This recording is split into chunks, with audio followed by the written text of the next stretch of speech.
Guys, I have an issue.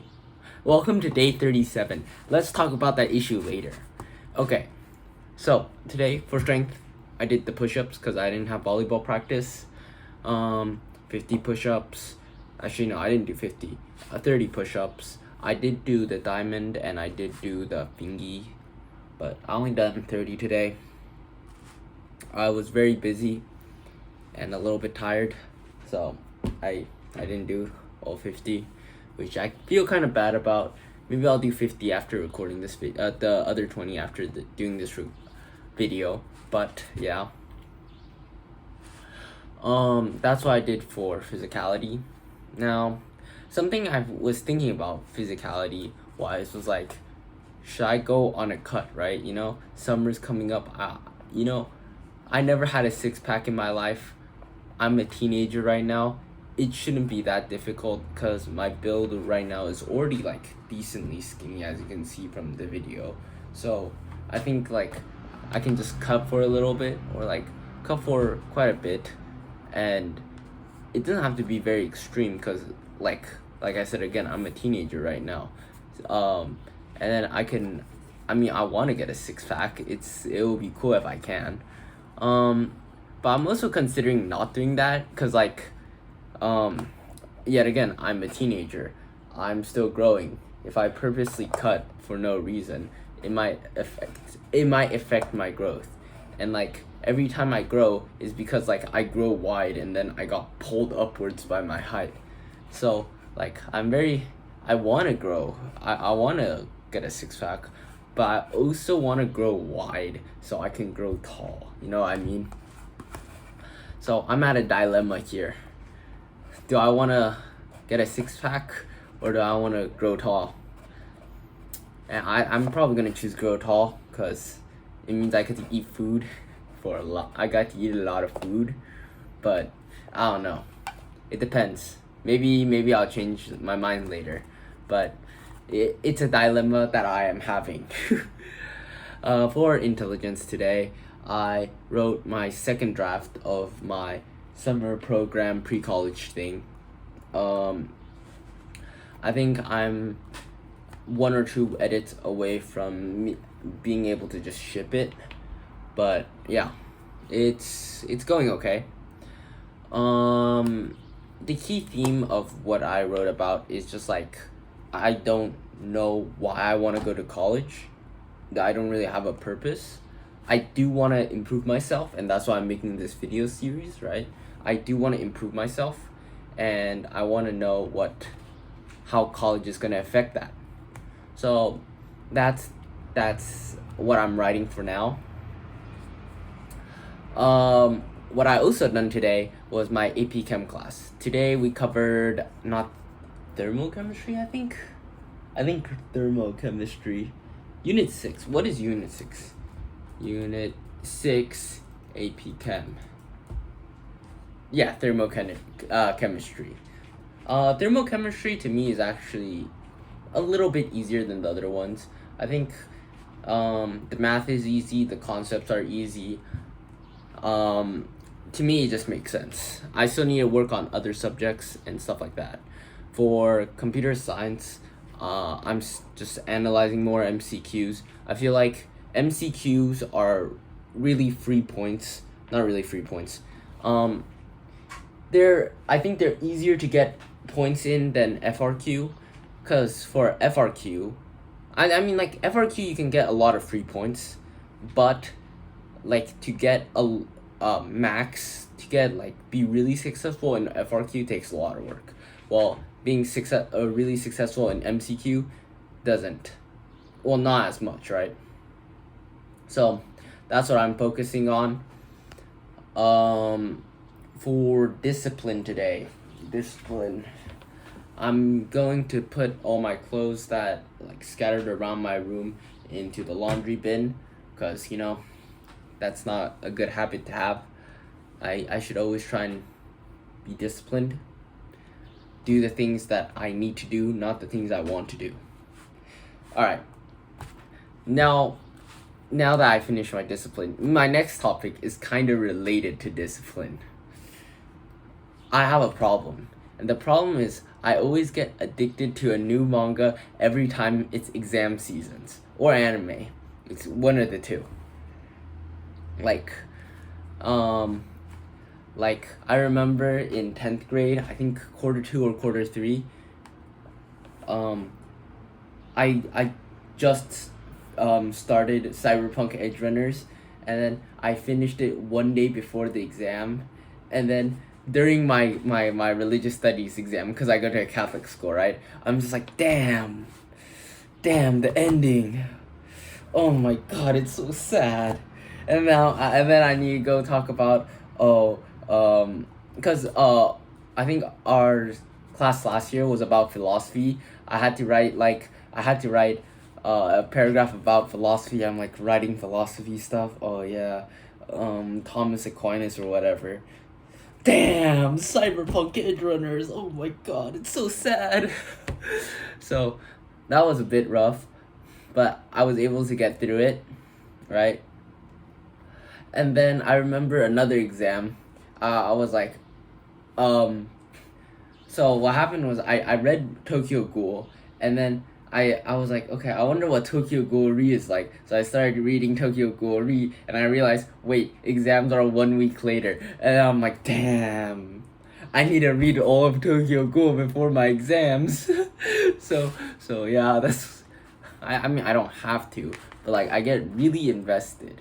And I like marathoning series, unless they're coming out weekly. So I just like read all of Tokyo Ghoul Re, and I'm like, okay, I originally I had like 2 weeks to study for. Now I only have 1 week to study for it because I was too invested in Tokyo Ghoul. But but it's fine. And then now, right? This is the busiest exam. This is the busiest exam in my high school career. I got 3 APs. I got bunch. I have a project for my major subjects that I have to do, and then I have math, English exams. I have a Japanese exam that is borderline impossible. Yeah, so it's kind of rough. And you know what I decided to? I'm like, I should pick up Claymore. Now, if you don't know what Claymore is, it is a series. I wouldn't say it's similar to Berserk. You guys know what Berserk is. But it's like, if you like Berserk, there's a very high likelihood that you'll like Claymore. Basically, Claymore is like, you know Attack on Titan. Basically, there are monsters, and then to kill the monsters, there are some characters they have to become like half monsters. I'm sure there's an anime that fits this description better. But basically, they have to like fuse with the monster to gain a little bit of the monster's ability, and then they can they can beat up the monster. Yeah. And then you learn more throughout the story. You learn more about the characters. You learn more about the organization creating these like half monsters that the people call Claymores. Right? They're super powered humans because they have the monster blood in them. And then throughout the story, you learn more about the organization. You learn more about the world, and it's really, really investing because every time a new arc happens, you learn more about the world, and the world building is extremely good. The premise is like really good, and then the art. Oh my god, the art is so good. It starts off as a 9 out of 10 for art, and then like it's already better than like 99% of manga in art. Then after like every chapter, the art keeps improving. The art keeps improving. And then like near the middle, you're like, oh my god, the art is so good. And then yeah. So I do have a small problem with it. I'll say it later because it's kind of spoilery. I'll say it at the end. But yeah, it's extremely good, and I'm kind of addicted on it. And it kind of has 157 chapters. But if I burn through them fast enough, maybe I'll have time to study. Okay. Aside from that, like the art is good. Well, I remember I was gonna talk about one thing. What is it? Oh no. Um, it's extremely good. Oh, the monsters. Yeah. So, these superhuman people are fighting the superhuman monsters, right? And then the monster designs are like really creative. Like if you think about like the Berserk monsters, it's very similar to the Berserk monsters. Like it's really creative. Each monster is like unique in its own way, but kind of fits in. And then there's like giant ones. Oh my god. And then plus the art paired up with the designs, it's just so good. Okay, now this is kind of spoilery, mainly because it kind of talks about like events that happen in the manga. So if you guys don't want to listen about it, then bye bye. See you guys tomorrow. But if you guys want to stay, then I'm gonna talk about it now. Something I dislike about Claymore, right? Is it's kind of scared to kill off its characters. Now, I think a lot of manga, like these really like brutal, violent mangas, in the beginning they're like, you die, you die, you die, you die, right? But then once it gets past the midpoint, all these characters that they introduce are getting developed, right? And we're invested in their development. And then I'm like, so the author is kind of scared of killing them. And I'm like, it's fair.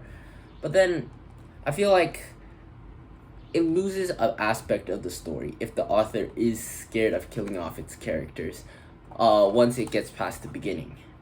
Now, my main issue with the story is not that it doesn't kill off its characters, but it's very predictable in its ways it kills off its character. It never dies through like losing combat, right? Losing a fight. No. The way it kills off its like good guys it's always a sacrifice. There was one instance of losing through combat.